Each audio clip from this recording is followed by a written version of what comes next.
Buddy, Volunteers. pull that hood. I'll do it. You need Is it already no unscrewed, or? tools. You need no No tools tools required. because we already took it off.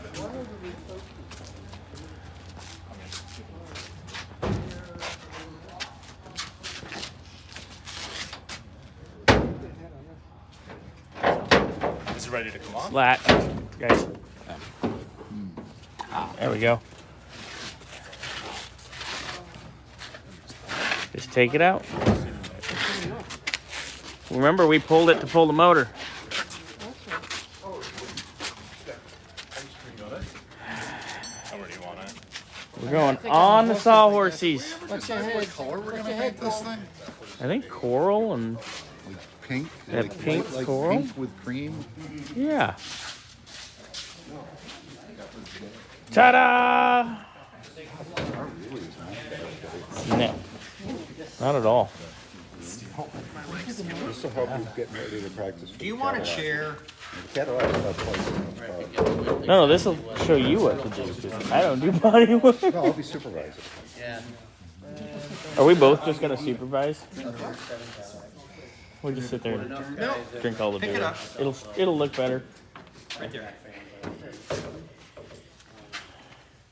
It's a tiny hood. Jeez, that's better. There we go. All right. Which do you want a chair? You're a leader? Okay. This is your part of the conversation. Because you gotta explain how to use these things. I have to explain? Well, yeah, you're the teacher. I'm not the teacher. Andre, you're the teacher today. No, you're the teacher. Okay, so surface rust obviously has to come off because it won't stick. The fact that we do not have the whole life story of this vehicle, even if we did, to maintain adhesion, we're gonna take it down to metal. But this is metal right here. Why can't I just leave it the way it is? Bare metal. Why? Because I'm a voyeur and that's what I said. Oh, okay. You like to watch? Smell is brilliant. So, as soon as, Chuck gets done, oh my God, you're using that. Well, I'm setting up multiple machines so more than one person can work at the same time.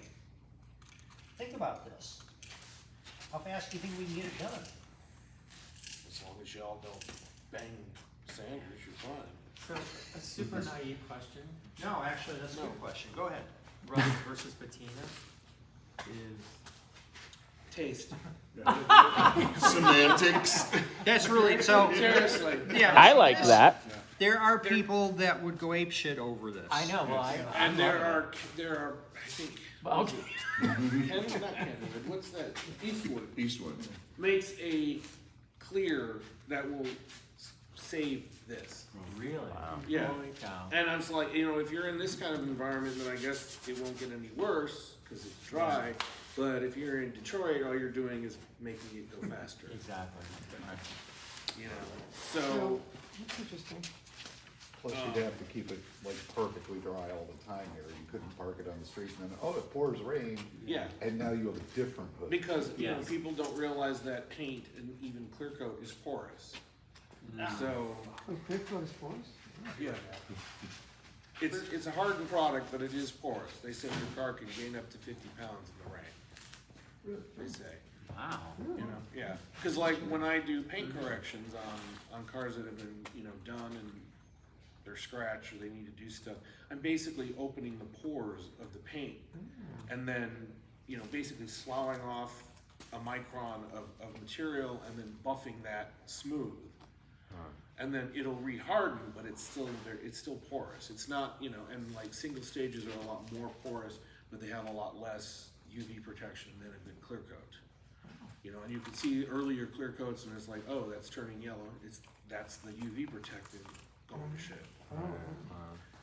Just like people say, oh, well, I'm gonna fix my headlights until they're clear again, and then I'm gonna clear coat it. And I said, well, the plastic's already UV damaged, that's not gonna stop it. You might as well just keep buffing it, every 6 months. If you have a brand new headlight that hasn't been UV damaged and you want a 1500 grit it and then shoot it with a couple layers of clear, you know, but is it really worth it? You might get 10 years out of it, you might get the standard 6 before it starts fogging up. It depends. You know, early Lexan headlights were much thicker and they weren't completely clear, they were opaque and they lasted a lot longer. But as soon as they went to crystal and clear, you automatically start seeing them cloud. They can start clouding in 2 years from UV.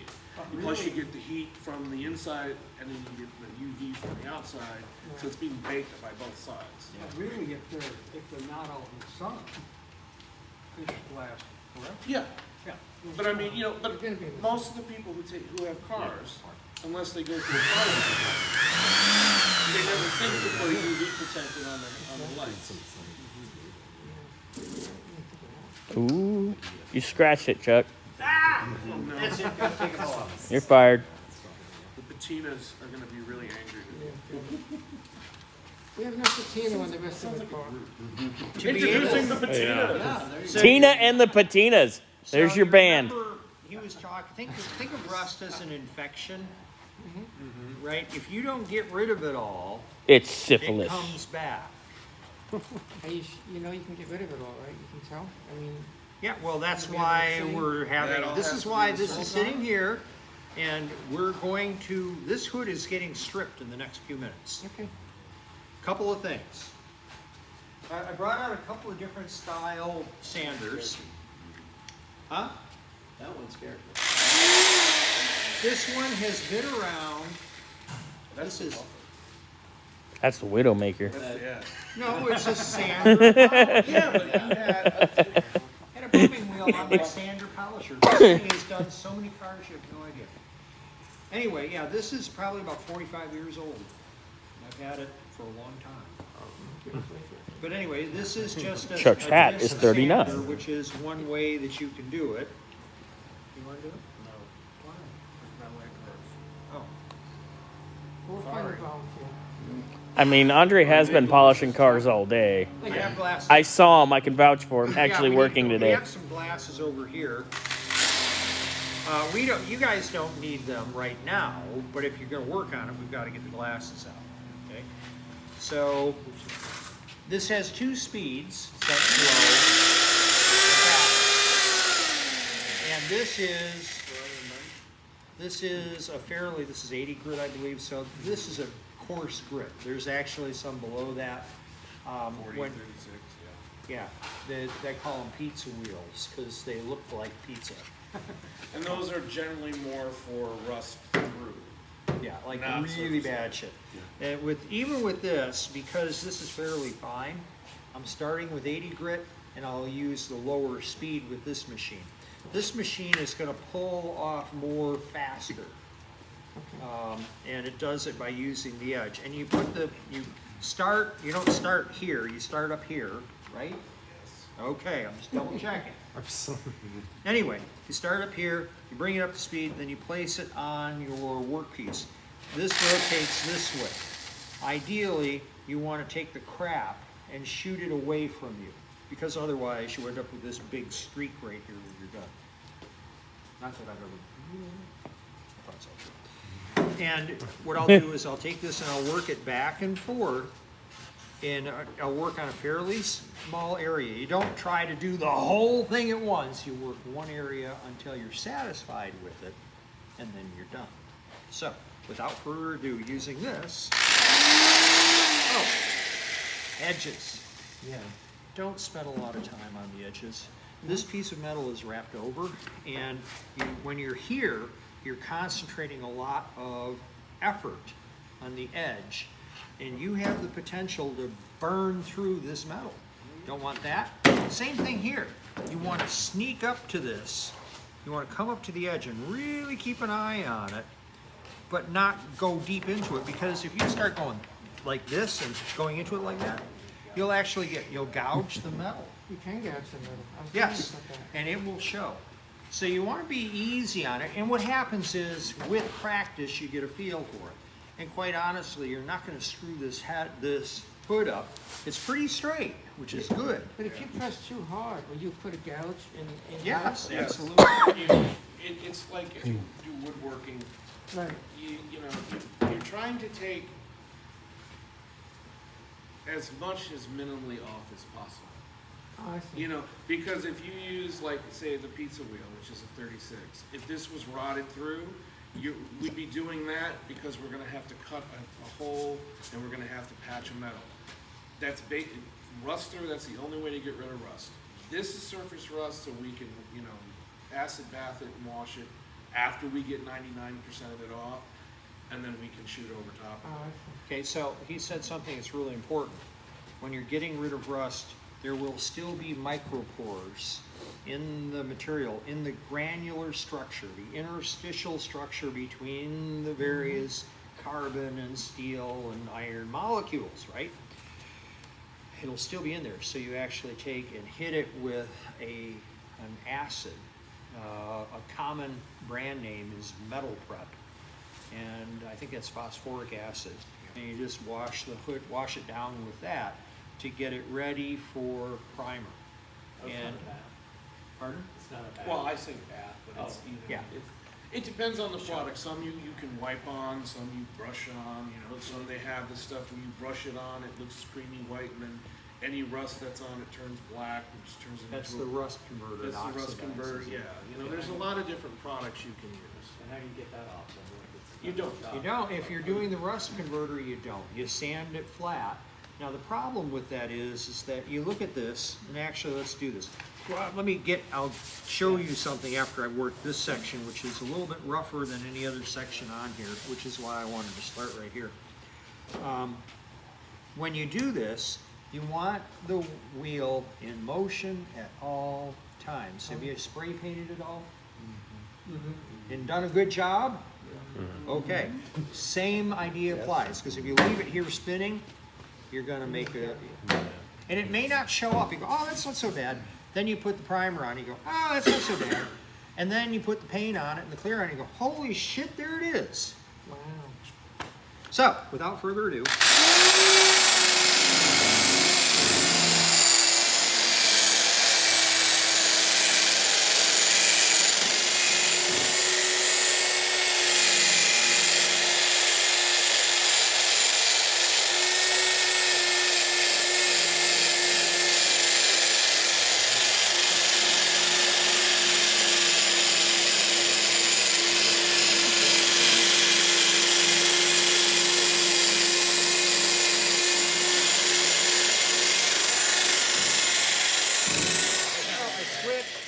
look what happened. Dagnabbit.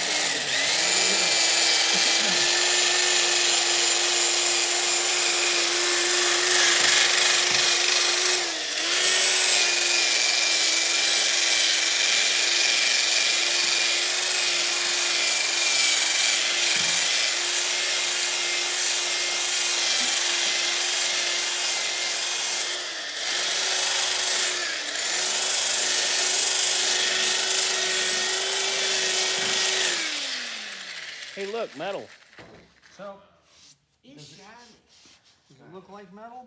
Yes, it does, but if you look down in here, you can actually see there are still some pits in here. Some little spots. Eats into metal and creates pits. Right. So, You can't. how do you deal with the dust you create? I mean, is there a magic one of these that has a vacuum going in? I mean, if we're gonna do the whole hood, we're gonna make a, I'm just thinking future for me working on my car. Oh, They have, okay, ideally in a body shop, they do have They have DAs dust that are collections. pneumatic that are connected to a vacuum. They have holes actually in these. Yeah, so, the vacuum will actually, and there's holes in the sandpaper, and it will actually suck it out to help control dust. There's also this thing, it's a big windsock that will blow straight down to keep the dust contained. We should be wearing some kind of dust protection when you're doing this. You die like men. Hey, it's good for business. Yeah. If you have cancer, please see my husband. Dude, all the bad things in the world that were in paint and the resins and all that crap, I snorted that shit when I was a teenager, and look at me now. Yeah. You're wearing a captain hat. And flip-flops. I started painting a car once. I was tired. It was like 2 a.m. and I was painting the car, and all of a sudden I'm like, oh shit! I didn't put my respirator on. I'm in my booth painting the car, and I was like, I gotta go. Now, this is an important point, by the way, when you get to the final, because we use two-stage urethane now, which has a hardener in it. And the thing is that if that gets down into your lungs, well, it's still fluid, it then hardens in your lungs. I'm pretty sure I got some of that floating around. I It's would fine. paint. When I was doing finish painting, my chest felt right here was nasty. It was nasty. But I wasn't using respirators or any of that stuff. I mean, this was the 70s. What color your lungs are? We were in the snorkel. But anyway, Red, green. so the guy that moved in, Bob Quigley, next to my dad, back in Michigan, he had a collision shop. And he would do little odd jobs. Somebody wanted a touch-up job, he just, in between taking care of business, he'd run out there and touch that car up and then come back in. Well, he'd actually do this, but he didn't wear a respirator. He's due for his second lung transplant now. Wow. So that part of it is really scary. This stuff, I've inhaled a lot of this over the years. Yeah, but we have. Huh? We have. You will now. So this, it's not that bad. Well, I mean, for this and then 95. Pardon? I don't need more problems. No, this is pretty benign, especially compared to the dust that blows around out here. Yeah, that's true. This is just iron oxide, FeO2, which is, it's actually good for everybody. FeO2, too. Yeah, FU too. No, it's only good for women. Men, it's not good. Iron? Yeah. Well, that's news to me. Anyway, this is actually an orbital or a dual action sander. This one actually orbits, except the orbiter is broken on this one and only orbits when it's on the metal. But this has a different feel, and you'll see it ends up with a different look here. This is a fairly coarse finish. Same grit, it's going to have a completely different finish.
Now feel that. Make sure it's not hot. Is it hot? No, it'll be warm. No, this is cold. This is warmer. Okay. So it has a different finish. It's harder to screw up with this. However, it's not as fast as that. And the difference between the two is this one is just a standard orbital. No, this is just a disc. Right. Yeah, it's just spin. It just Spins. spins, where this one is supposed to spin and then spin. Oh, I see. And you do that because it doesn't create like this pattern here. The scritchies here that you see.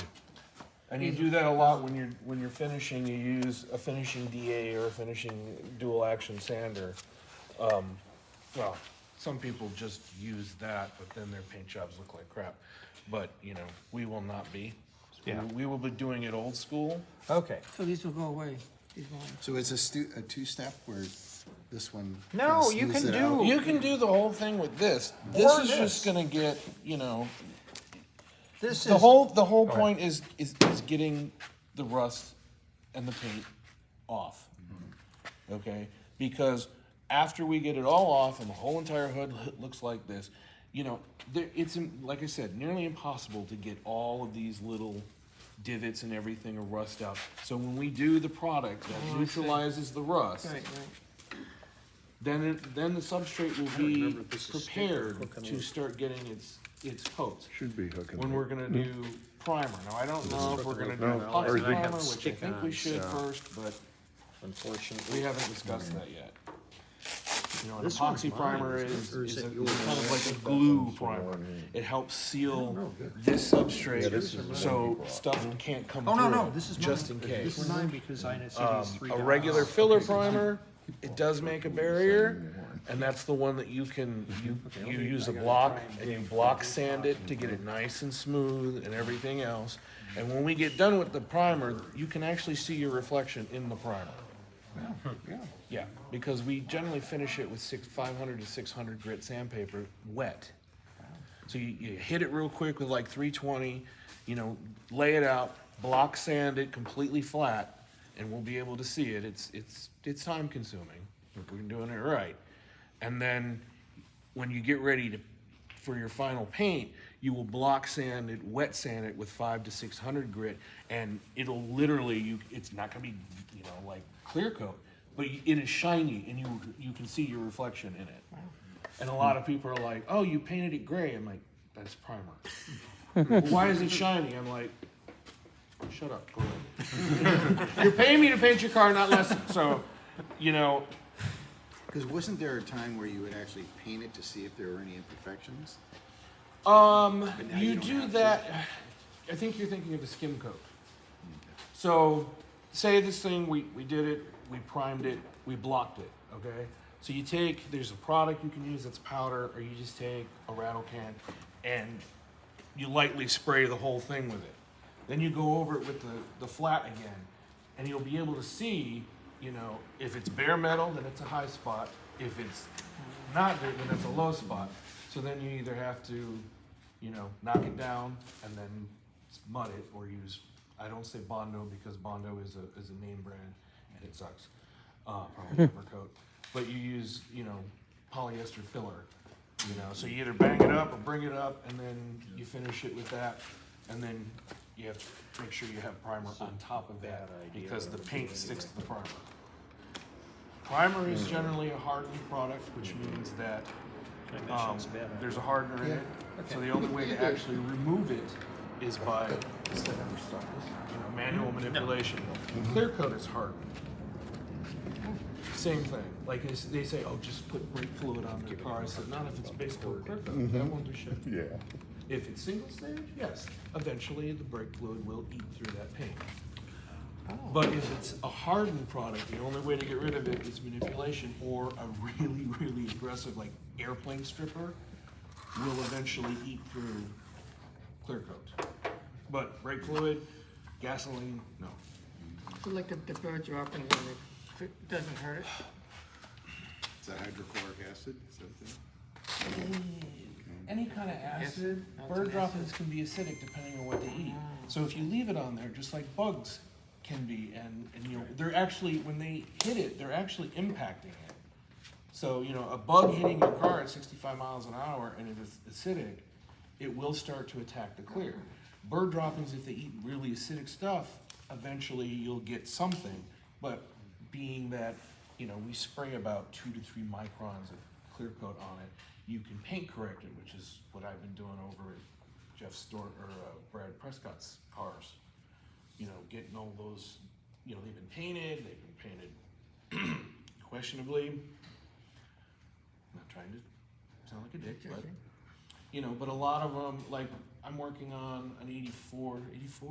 84-ish Riv? Riviera, 37,000 miles. And you look at it, and it's very pretty, but when you look at it, it's base coat. It's not base coat clear coat. It's just single stage, and it looks like it's got all these little bubbles in it. Well, over time, even if the car is 37,000 miles and just sitting in the garage, over time, the solvents will start coming out. There's not much you can do about it. Older cars will always outgas. So like when we're spraying this thing, you have to wait what's called a flash time. So you spray, you say you're doing the primer, and you just hose another layer of primer on it, you're trapping solvents in the other layer. And that's especially critical when you're doing clear coat. You know, you have to let it flash off, and like, you know, if something's taped off, you go like this. If you get strings, then it's not dry enough. If it's just tacky, go ahead and shoot it. And what I think a lot of the problems around here is they don't use a slow enough reducer. They have like fast, super fast, and then you use those during cold weather. But when it's hot, you use extra slow, you know, very slow, because it gives a chance for the solvents to come out of the paint and get out and not get trapped in the paint before it hardens. Interesting.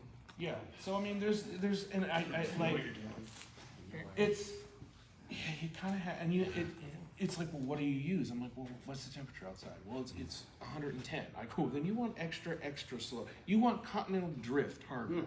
Okay? Because you want to get, and it's going to take you longer because you have to wait until it flashes off. Wouldn't But if the you, hot temperature cause the solvents to come out quicker? too quick. Too quick. Oh, so you want to slow down the reaction by using the extra slow? If you think about it, say In the end, you same want to time. go, no matter what the temperature, you want to go 55 miles an hour. I would use the hottest reducer, which when I was painting was DTL 105, because that was the one that cured the slowest, and the paint would flow, and I'd minimize my overspray and blocking and sanding after. And orange peel. And So- that stuff was really tasty, by the way. I snorted it all the time. So no matter what temperature, we want to go 55 miles an hour. If it's really cold, we got to speed it up. If it's really hot, we got to slow it down. And that gives a chance for it to outgas, and it gives a chance for the paint, as it's outgassing, to flow out. That reduces orange peel.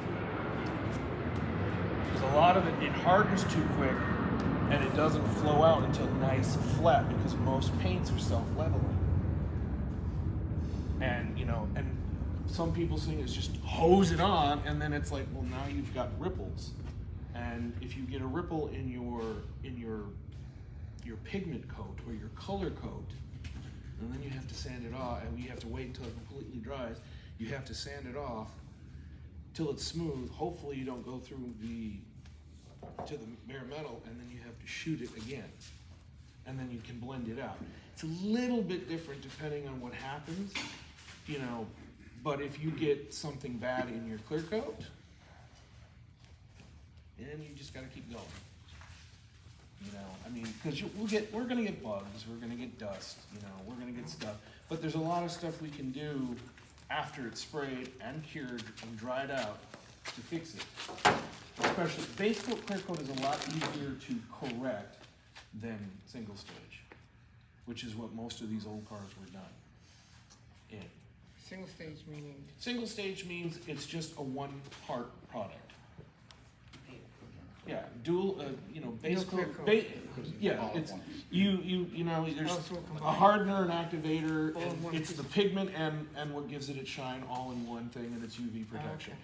You know, it gives you that more subtle thing, where base coat, clear coat, you put a pigment layer on, you know, your color, and then you put a clear coat over it to give you your shine and your UV protection. So, and they switched to that for EPA regulations, and it was just easier from a manufacturing standpoint. I'm sure he can explain it better. It had to do with the fact that low volatile organic compound paint low VOC paint wasn't terribly shiny. But, you know, it was safe for the environment and to snort, supposedly, I don't know. Anyway, so they went to the low VOC and it just didn't have the shine of the old enamels and lacquers, which have they're still not as shiny as base coat clear coat is. You know, I remember when it came out in the 70s, people started base clearing their custom cars, and it was amazing because the car looked like it had been sprayed with water. You know, it was, oh my God, the car looks wet. And the first American car to use a base coat, clear coat finish was? I don't know. It's 1978 Lincoln Versailles. Versailles, yep. The first one that I had base clear on was an '85 Ford. Three of them, the Versailles should have been out, There's a whole story behind that car, but that can Yeah, wait the for last another day. manufacturer to use single stage was Ford in 1996 on their Super Duties. Then everyone was mandated at the end of '96 to switch to base coat clear coat. And that's when you start seeing cars from the late '90s, early 2000s, especially in white, where it comes off in sheets. That was water soluble paint. And they, Repeat that, because I have a car that's peeling off in sheets and it's white. What's the story? It's water soluble It's- paint. the body itself for corrosion protection, because cars from the 70s rusted horridly.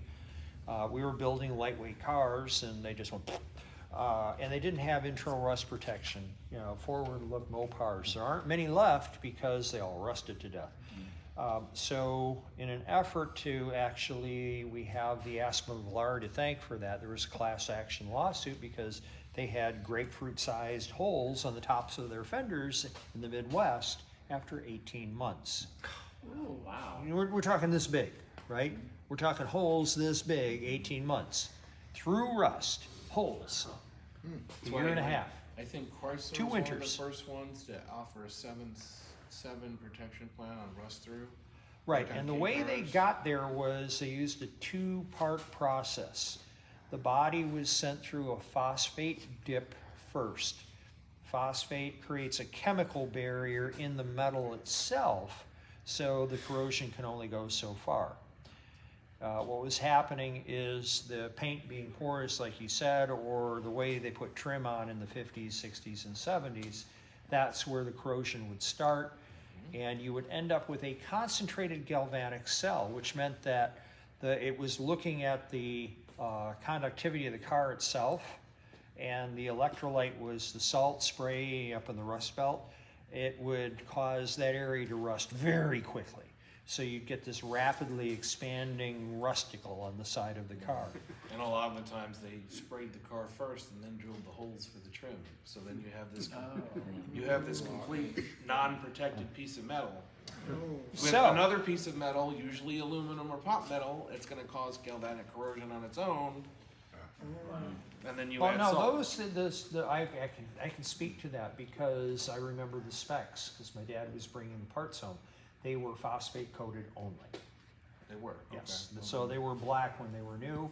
Some of them were painted green, which was another process. And actually, let me get to that. The second process is electrically deposited coatings, which we call ELPO. The bodies go through a, for lack of a better term, a swimming pool that is from this wall to that wall, roughly. And the bodies are stacked, you know, you can get about 7 of them in the dip at any given point in time. There's 3, there might have been a little bit longer.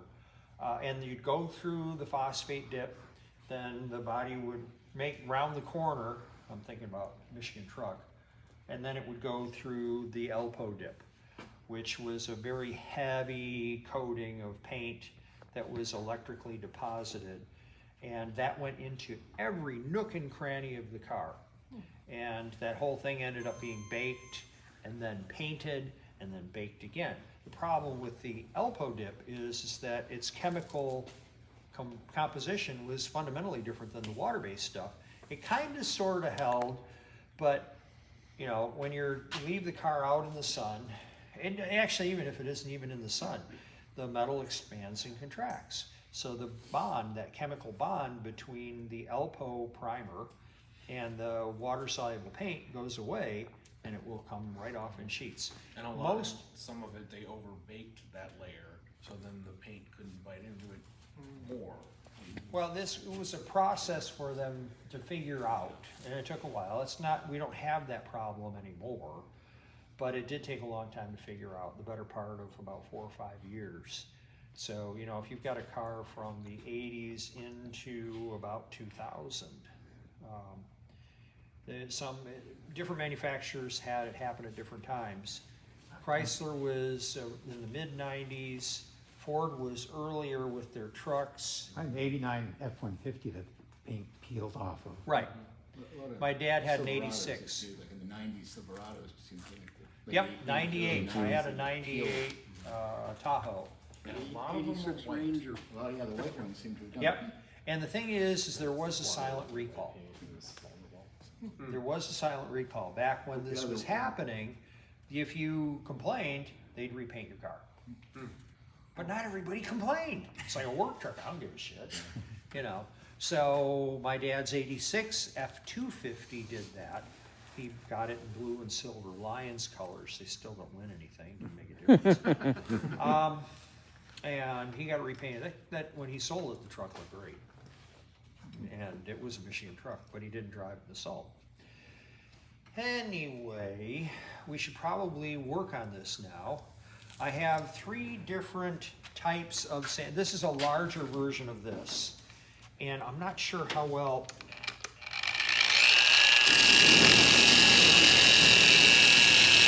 Ooh, look at that. It's staying, doing good. It's staying put.